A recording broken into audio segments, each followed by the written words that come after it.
Yes, I'm sure you have very many friends indeed, but that's not the issue. Even if you summoned every ibis on Hisi Island, I still don't think you'd be able to move the moon mirror. And even if you managed it, the lunar semblance within would still... dig it out. You could, but moving the mirror would still pose a challenge, even for you. Huh? You really can summon every ibis on the island if that's what it takes? And you, on the other hand, think this plan is a joke, even if the ibis gets its entire family involved?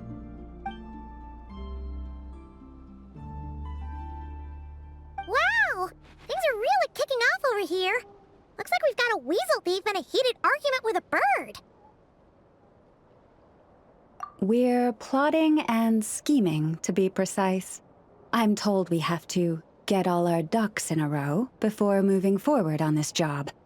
But my co-conspirators disagree quite strongly on the best approach, and they're not exactly being diplomatic about it. Choice words have been spoken. All right, I believe you. I'm sure you do have friends in high places. Although, where did you learn to speak like that?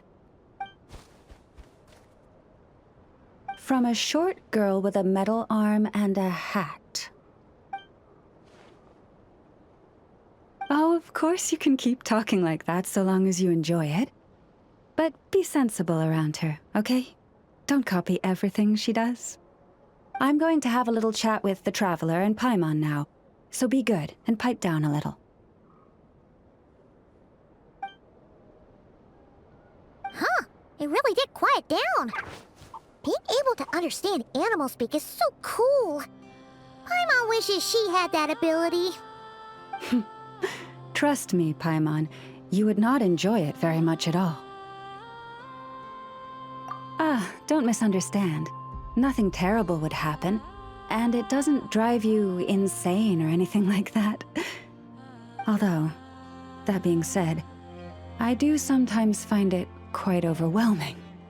I was overjoyed when I first discovered that I could understand animal speech, but I quickly realized that it came with a downside. This ability is always active, and I cannot control it. Oh. Yeah, that would be a problem. And if you can't control it, that means... Exactly.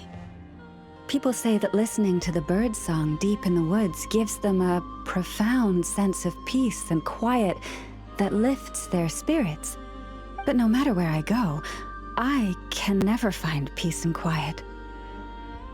When I stand in the forest, I hear the chatter of the wildcats, the rabbits, the rhyme-horned deer, the chic badgers, and the long-plume ibis.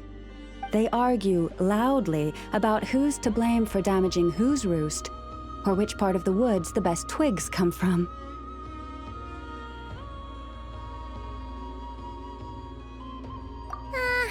Alright. Guess talking to animals isn't all it's cracked up to be. Waking up to the sound of birds chirping is pretty nice, but replace that chirping with bickering, and suddenly it doesn't seem so appealing.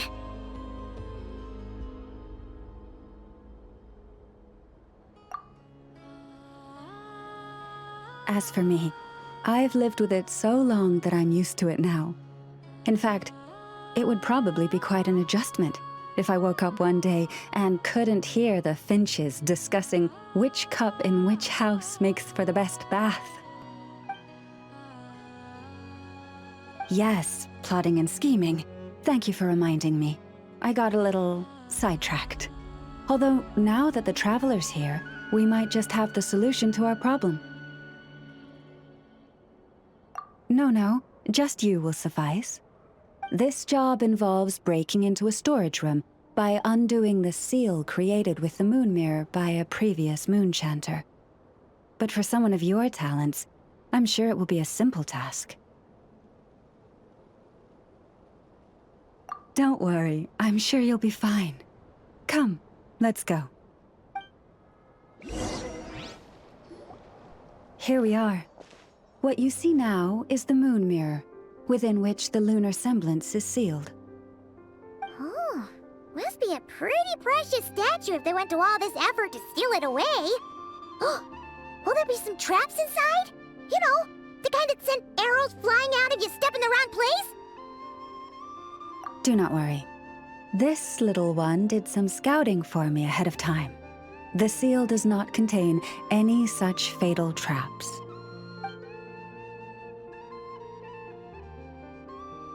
Oh, nice. That's good to know. And yeah, that sounds like a job for a weasel thief. That's true. Each time I ask it for help, I have to pay it one more the next time we meet. Huh, what a thieving little weasel! Oh wait, that tracks. But considering that it's helping you keep watch on the lunar semblance, it might need a name change. How about... Weasel Guardian!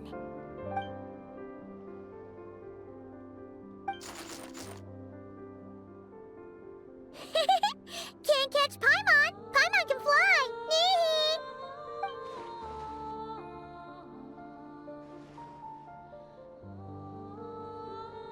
Come on, be nice to our guests.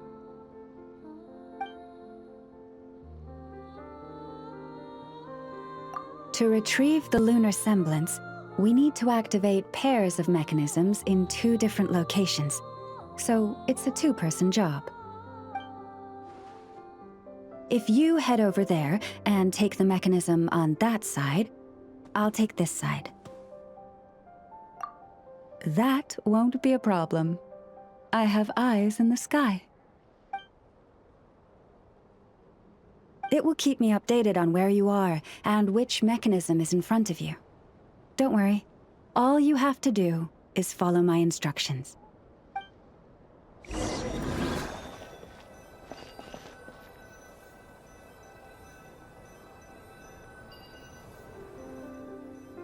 Understood. I will retrieve the lunar semblance now.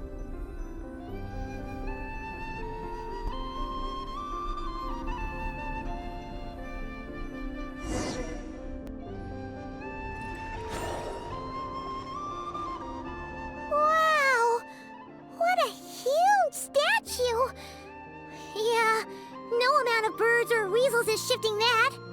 He probably couldn't even get past the mirror.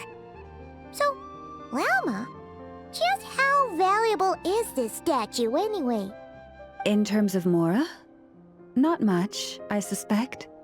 It's crudely fashioned, and the kind of stone it's carved from is found everywhere around these parts. But to the moon chanter of that era, and to the Frost Moon scions of today, it is a priceless treasure. If nothing else, I now have concrete proof of its existence. That's enough to confirm the reliability of several documents on the topic. To me, that makes this a very successful trip. Thank you for your help. I knew I had judged you correctly. The moon mirror posed no obstacle to you. And our little friend here was very impressed with your mechanism operating skills. What is it saying, Lauma? It says that the Traveler is the best treasure hunter it's ever seen. It wishes it could join her on a quest to unlock all the treasure chests in the world.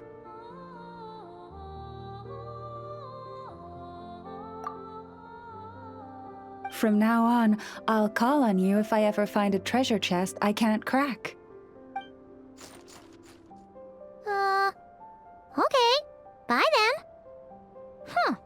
Didn't even give us a choice in the matter. Don't worry, it won't come knocking on your window every day with a Mora coin in its jaws trying to drag you off on a treasure hunt. And it certainly won't be visiting your room in the dead of night, moaning about locks it can't pick. Uh-oh. We better make sure to lock all our doors and windows before we go to sleep tonight. Relax. That weasel's only a child. It means no harm. It's just more talkative than most. All right, let's head back. It's almost time for dinner. Oh, and we still need to figure out how to get this statue back to our library. it seems like I'll need a little help from my friends, after all.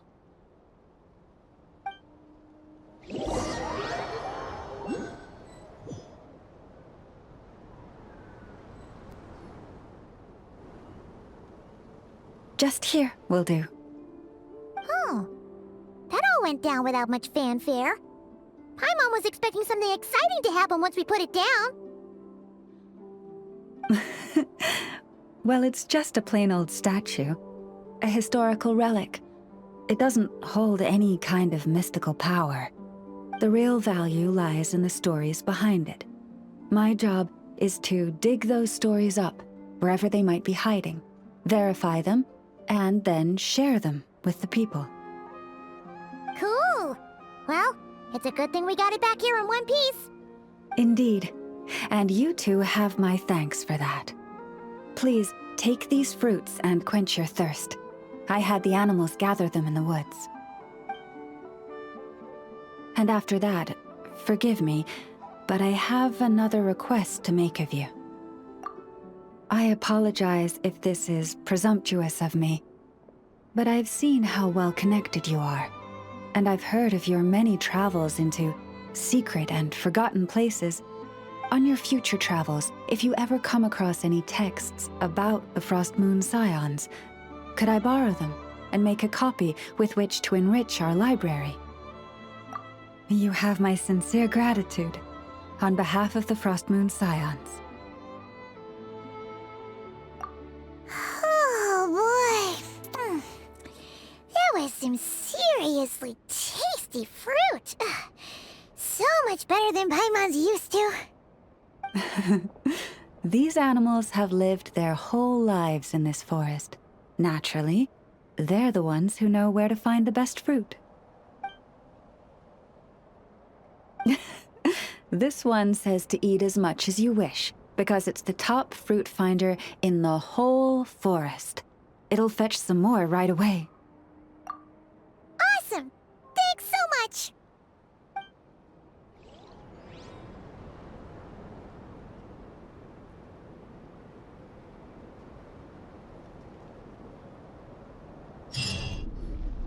Hey, Lauma! We're here to visit! Yeah! Boxes piled up everywhere, some of them opened up, loose items strewn all over the floor? Huh, isn't this supposed to be a library? Look! Rama's over there talking to a weasel thief! What are they plotting this time? Let's go see!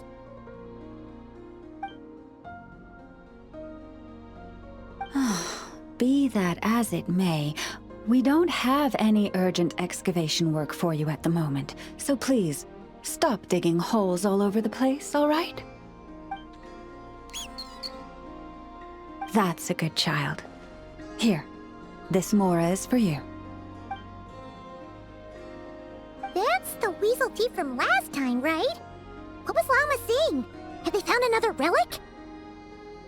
Hello there, traveler, Paimon. Welcome to the library. Is there anything I can help you with? No. I was just giving the little one a bit of a stern warning. It's been getting a little overexcited lately, and it's starting to bother the community. Its passion for treasure hunting has only grown since we retrieved the lunar semblance. It comes to me all the time, asking when the next treasure hunt will be. I keep repeating that we now have more than enough documents and relics in our library to occupy our research. But alas... Yes, but it doesn't quite understand what constitutes a relic, so it simply digs up anything that seems valuable and drops it off here. It has at least promised me that it won't go digging around again, but there's already a big backlog of items from previous digs. There's no way around it. I'll just have to go through and sort them, one by one. Sorry, you two. I'm afraid I won't be able to accompany you on your sightseeing today. Now then, what's in this box again? Finally, some progress at last. Now, to somehow put all these things back where they belong. I know. There's petrified seeds of an ancient tree, fossilized animal bones, colorful stones, more deposit boxes that people buried for safekeeping, wish boxes, letters with photos enclosed. Well, weasel thieves have a different perspective on value from us. It seems like this one just bagged anything and everything that grabbed its attention. The seeds and rocks will be easy enough to deal with, but those storage boxes and wish boxes will have been buried with the express purpose of digging them up at a later date. Thanks for the kind offer, but I've already engaged another slightly more mature weasel thief to handle this. It will be in charge of moving all the items back to their original spots. After all, the kid's heart was in the right place. Making it put everything back where it found it would break its poor little heart. But won't the other weasel thief you hired tell the first one everything? Hopefully not. The little one prefers to live on its own and act solo, so they're unlikely to meet. It also has a short attention span. Give it half a month, and I'd be very surprised if it still remembers anything it dug up. I speak their language, and I've had the privilege of their company for a long time. It's only natural that I've come to understand them, no different from making friends. By contrast, other people can't understand what animals are saying, so they're bound to make mistakes when trying to understand them.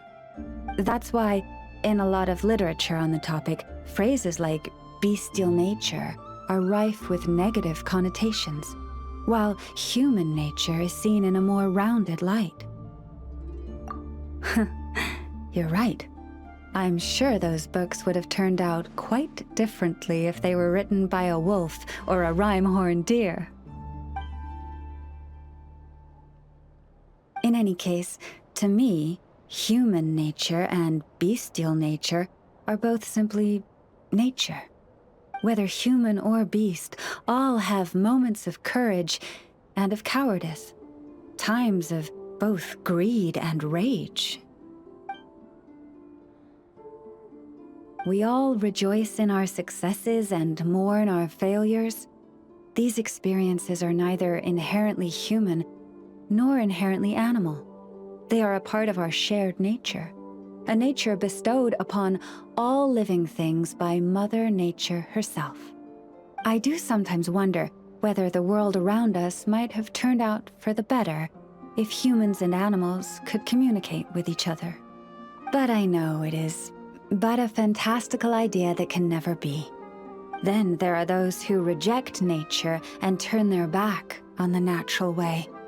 They are the wayward ones who do not hesitate to pull the trigger, even when they speak the same language as the object of their slaughter. Yes, child. I know you can protect yourself, and that you are far fleeter of foot than they. Do not worry. No one shall harm you again. Ah, how time flies. I should get back to sorting through that pile of treasure. I should have enough time to get everything in order before the weasel thief arrives.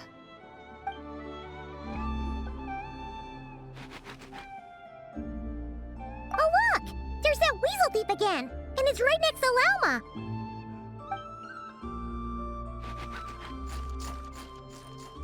Huh? It took off! Come here.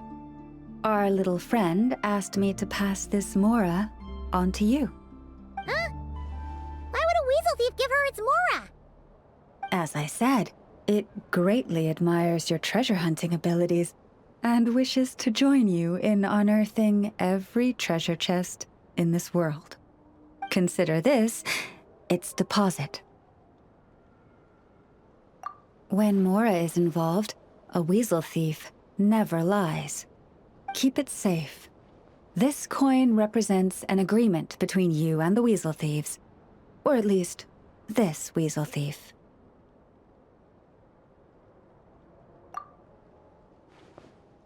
I wouldn't worry. I know I said it's an agreement, but I believe it just wants to make friends with you. It didn't know what kind of gift you'd like, so it chose to give you its favorite thing. Please do. If you're interested in taking up the offer, leave some dried lacca berries by your pillow when you get home. It's very fond of those. Not too many, of course. It might struggle to burrow its way home if it eats too much. There.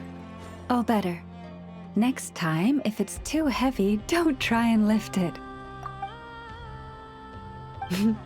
Acting tough isn't going to solve anything. Now, if you injure yourself again, or if there's an emergency, you know where to find me, okay? Off you go now. Oh, actually, one moment. Take this twig. I picked it up by the roadside. It seems nice and sturdy. Of course. And do tell your friends that they're always welcome here if they need a warm place to stay. I know the weather's been quite cold lately. This book belongs here, I think. Huh. There's one missing. That's strange. Claw marks on the shelf. And feathers. I bet one of the puffins took it to use as a cushion again. Ugh, those little rascals.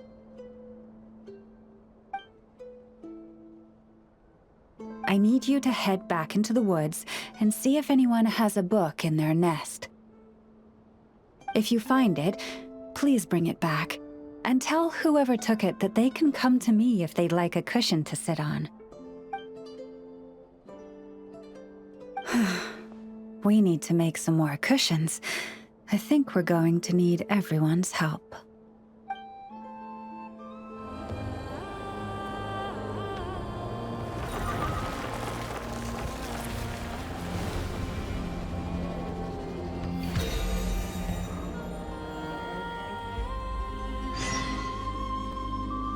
Well, I think we can now say that the Grand Library is complete. Next, we'll need to find somewhere to put the bird stands, cushions, and deposit boxes. Ah, hello there, traveler, Paimon. Thanks to your help, the library repairs are basically complete. It's really starting to look the part. What about that other stuff you just mentioned? Are you planning on putting all that in the library too? Yes. That said, it's too big of a job for me to handle alone.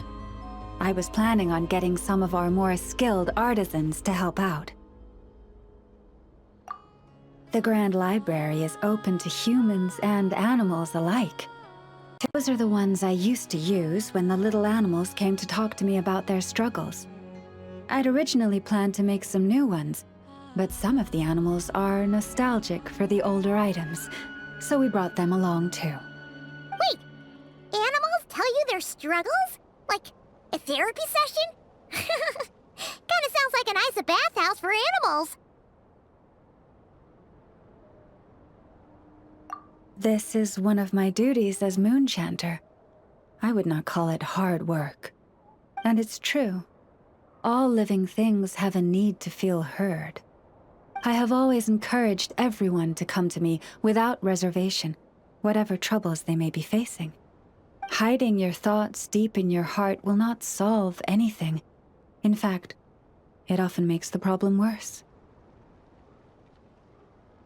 Oh, well, I've never looked at the numbers, but my sense is that the animals consult me more often. After all, my daily routine is more or less the same as that of my people, and they don't usually come during work hours. It's only when I have free time that I get the occasional human visitor. Animals, on the other hand, lead very different routines from us. Sheik badgers tend to visit in the early morning hours, while ibises often drop by after sunrise. Finches come in flocks during the afternoon, chirping and chattering away.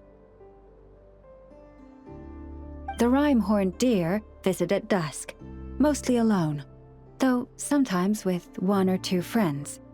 and once night has fallen, I get the odd weasel thief burrowing into my home.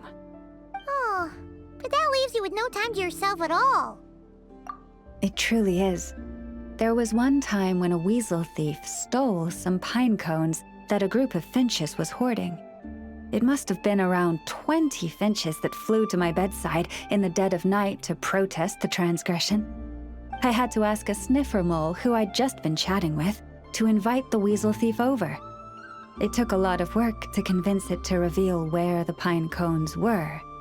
By the time all parties were satisfied and ready to leave, the sun was up. I slept in till past noon that day. My mom would have given up and gone back to sleep long before you did. And probably pulled a blanket over her head first to block out the noise.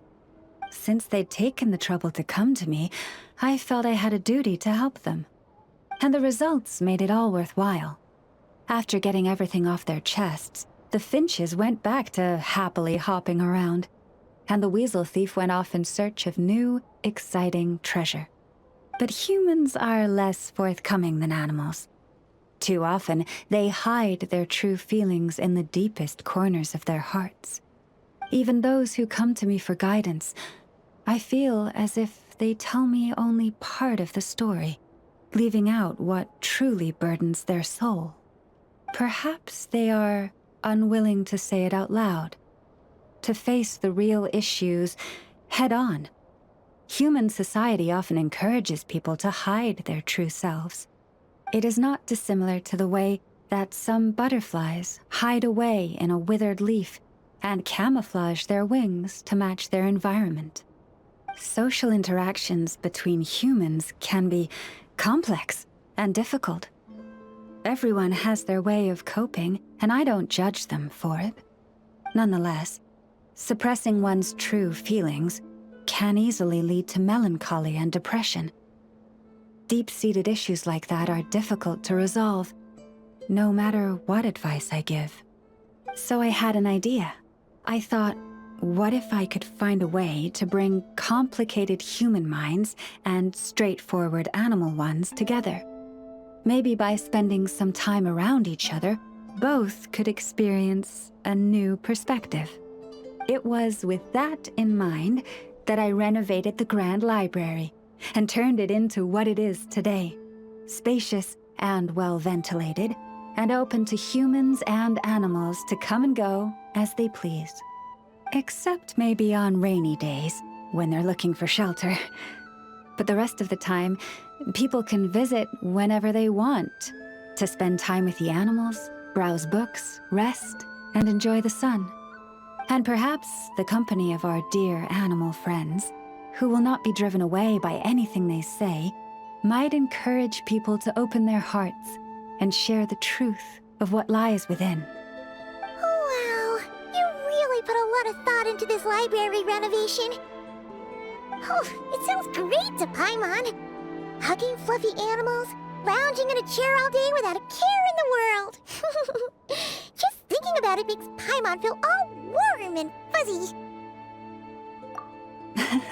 Of course. Your assistance with the renovation works was invaluable. It should go without saying that the Library of the Frost Moon Scions shall always be open to you.